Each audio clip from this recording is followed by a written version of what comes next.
Growing up, I grew up in Chinle, so I was very exposed. I was born in Fort Defiance, which is on the Navajo Nation. Growing up on the res, I was very much part of our culture, our traditions, ceremonies. I had my becoming a woman ceremony, my kinalda, back home. I was always running around at squaw dances, so I grew up with the language. I'm not fluent, but I understand more than I can speak. But a big part of me keeping, that knowledge of our language alive is incorporating that into my teachings, into my storytelling, and within my artwork that I do. I pretty much grew up in the culture, grew up with no electric, no running water, but just exposed to culture, like ceremonies with the neighbors and um, talking to the elders. Back then, there was a lot of elders growing up. So, so I pretty much was exposed from the beginning. It was like off and on because there were times where I lived with my grandfather. There were times where we lived in the city in Albuquerque, New Mexico. I mostly grew up in Albuquerque, New Mexico. I was exposed to it enough to know what it is and to know what the traditions and the like a quinalda. I got to see what that was. I got to see what a squaw dance was and experience that, and butchering sheep. I got to numerous times, like my mom and my aunties and my uncles, we would all gather together and they'd butcher sheep and cleaning out the intestines and washing the stomach inside out, and I got to be exposed to a lot of that, and just growing up or just living on the res, experiencing, playing outside and being dirty and and not having a care and just being free. And so I was exposed enough to know what it is, but to carry on that tradition myself and to know how to do a squaw dance, or that part, I feel like I got disconnected from that growing up in the city and going to college and living in the Western society. And so even now I have two daughters. They're coming to the age where they would have a quinalda, but I don't know how to start it. I don't know how to I don't know how to plan one. I don't know, the things that I need to put one together for them. So I feel like it got disconnected because I live in the city.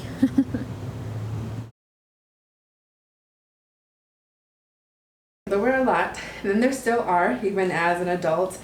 But, when I look back at my experiences on the res, a big part was my own understanding of what it meant to be Diné, what it meant to be Black, because where I grew up in Chinle, whenever we learned about Black culture, it was about slavery, and that was the only kind of Black culture we learned about. And so whenever we got to that chapter in our books that had to deal with that, everyone would be like, staring at me like I knew all the answers, and it's like I don't even know that part of me.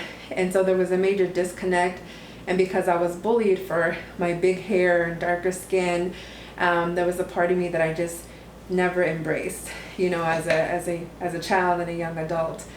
Everyone has always known to refer to Black people as Nake Lajini. And so growing up, it wasn't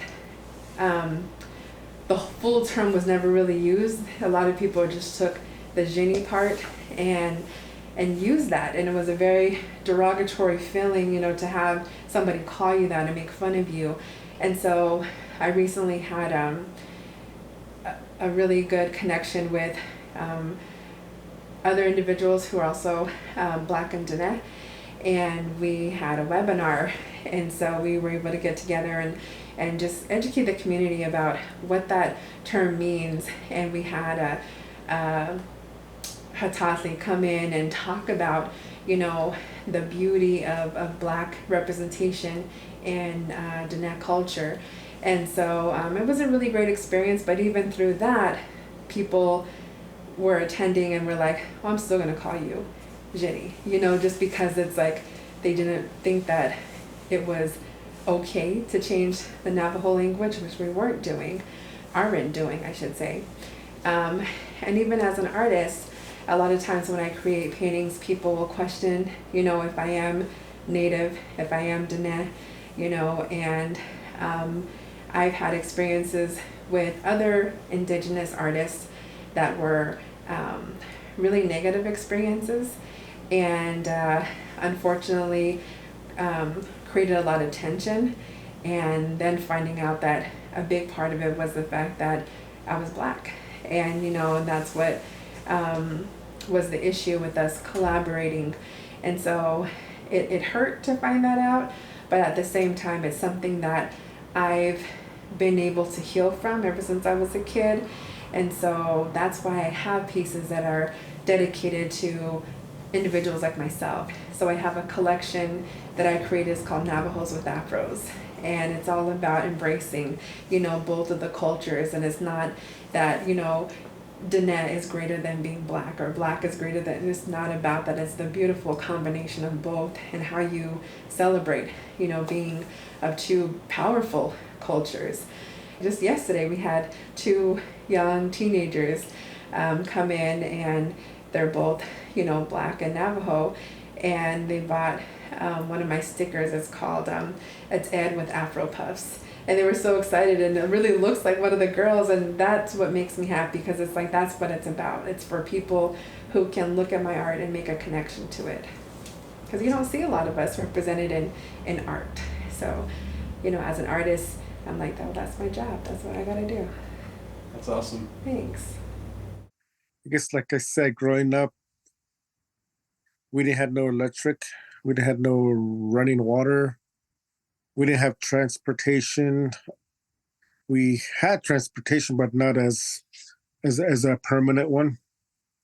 So that was some of the barriers, because we couldn't really travel freely to places or to town.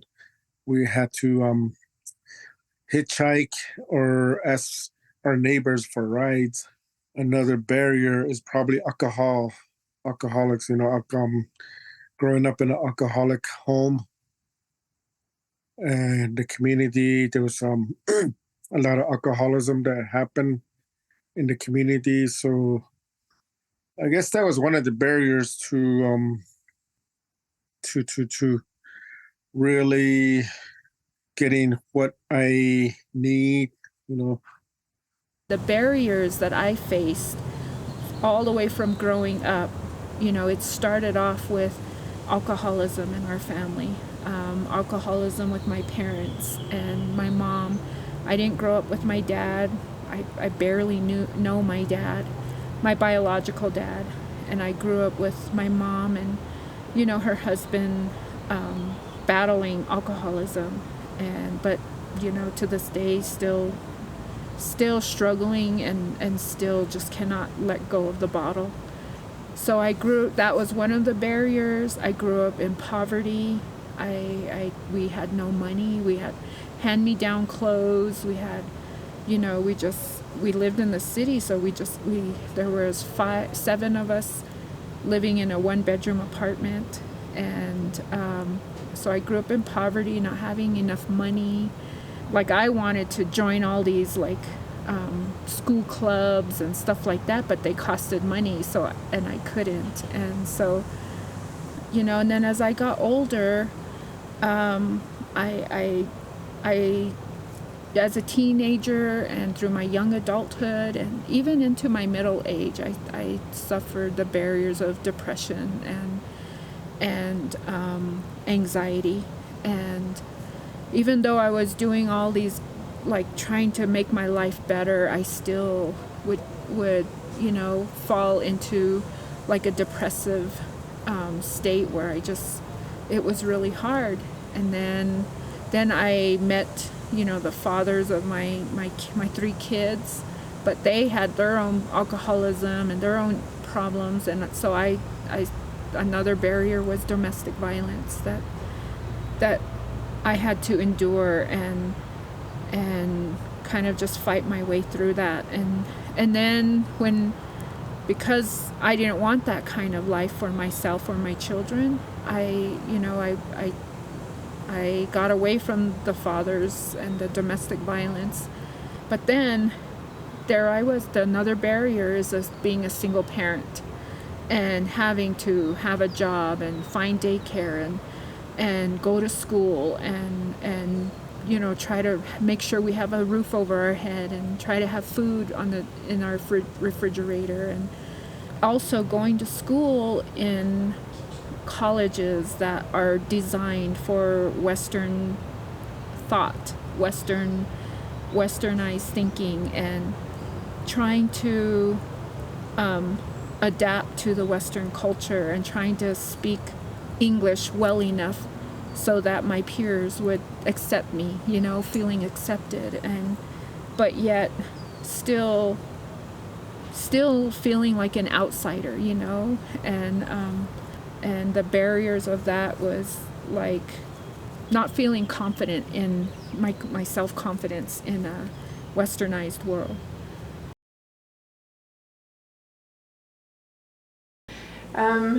I think for me, definitely, they were the women in my family, and that shows in the artwork that I do. A lot of times people will look at my artwork and say, you don't have a lot of boys, there's no men, there's no dads. And even though I knew my dad and now we have a great relationship, the women who raised me, were a big part of my life. My grandmother, my mom, my sisters, cousins, and I just really had a good relationship with them, and they taught me everything I know, about what it means to be a woman and how to take care of myself. So definitely the matriarchs, in my family, my students. I've been an educator for 13 years, and so they've been a big influence on my life. The beauty of working with kids is that they're just so loving, and they're just, excited about everything. And that kind of joy is something that, I definitely want for the rest of my life, because I think as adults, sometimes we get so critical of ourselves, or sometimes we get so stressed and we worry so much, where kids are so carefree. They just live their life. And, that's something that I've always admired when it comes to working with kids. So they've been a big inspiration on the person that I am. And then, just being in this business of creating art, just being inspired by other individuals who are passionate about what they do, and so passionate that they give all of their time and energy into, making their jewelry or their beadwork or, the clothing that they've made. And so that's something that always inspires me, because, I resigned from teaching, and that was a really scary move, but I always knew that my artwork would take care of me no matter what. So yeah, I definitely have a lot of inspiration around me all the time.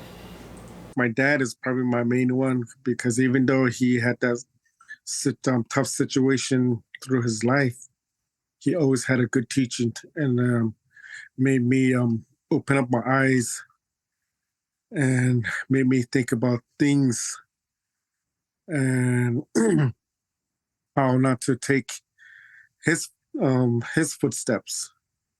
Because one time we hitchhiked to town, and there was a situation that happened where my dad just took us, and we started walking back home, and we made it like halfway home, and we just spent the night in Arroyo. Then the next morning we got up and started walking again, and inside the Arroyo there's it's real sandy, so you can see the footprints. So I was stepping on my dad's footprint, walking behind him. And then he kind of turned around and said, "What are you doing? Ish banana." And I said, "Oh, Nikkei, Shash, I'm following your footprints. I'm following your footsteps." And he kind of said, "Tota, tota, don't ever do that. Don't follow my footsteps. Don't follow what I did." Because last night we went through some tough situations, and I don't want you to follow my footstep like that.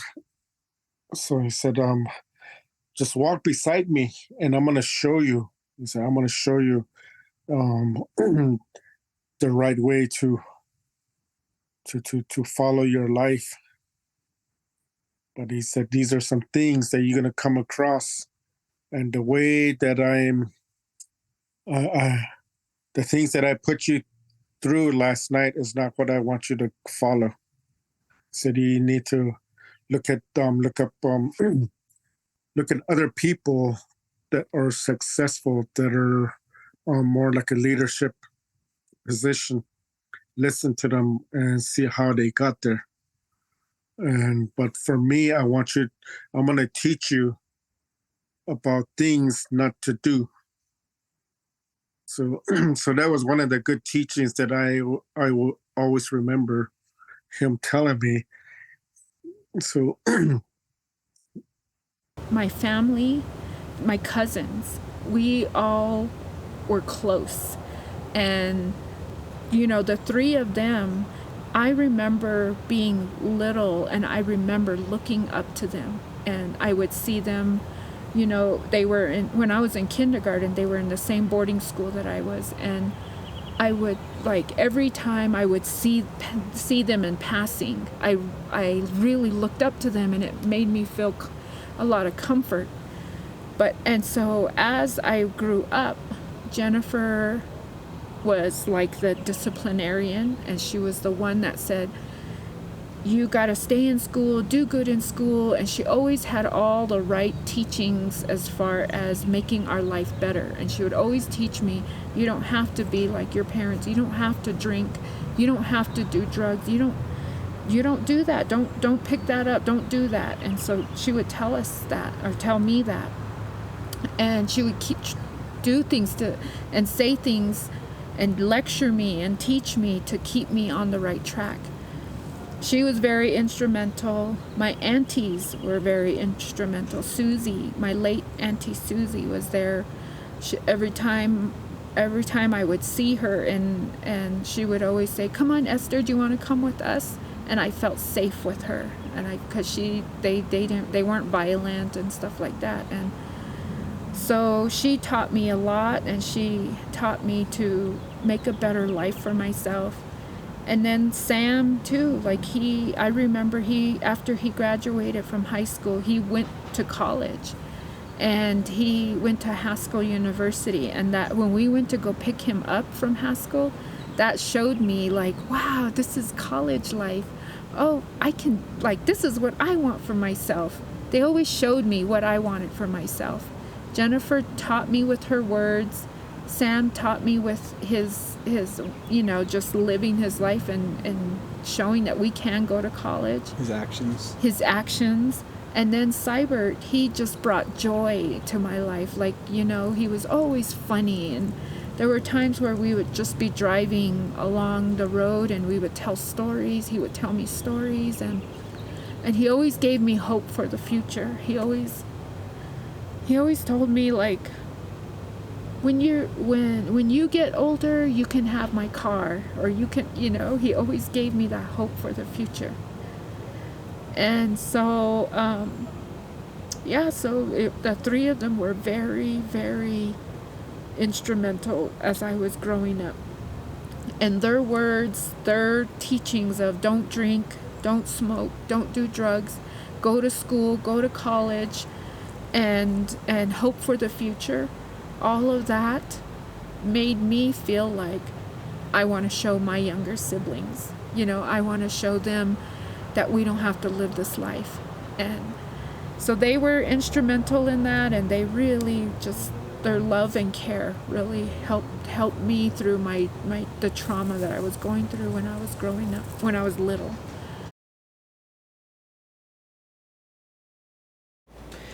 Um, I've always been a creative person. Ever since I was a kid, I love to color, I love to paint. So definitely I've always had a creative outlet. So I always kept a journal. I would write things down. I would tell stories. And that was like part of my healing, just to be able to express how I was feeling in a creative way. And even now as an adult, some of my most colorful paintings come from some really dark places, just reflecting on my childhood and, just things that happen in my family that aren't the best memories, but I'm able to capture it in a colorful, beautiful way and take away, what was good from that situation. And that's part of how I heal as an artist. And that's why I believe art is medicine, because you heal from it and, you put your energy, your love, your thoughts, your prayers into what you create. And then at the end, you look at it, you're like, oh my gosh, like I made that, And so for me, that's a big part of how I was able to overcome a lot of the challenges that I had. But I also had really good friends. I had a lot of good friends. I had a lot of friends who were also Black and Diné. So we were able to relate and create this like little community with each other. And it was just nice to have somebody who understood what you were going through, Like I said, I grew up in a cultural setting, even though my mom and my dad weren't really, um, didn't really do a lot of ceremonies, but my relatives, my extended relatives, they did a lot. So I attended a lot of their ceremonies, and that's what kind of got me through a lot of barriers. Um, Learning as much as I can from them, the teachings, the understanding of life, and I guess the main one was my dad.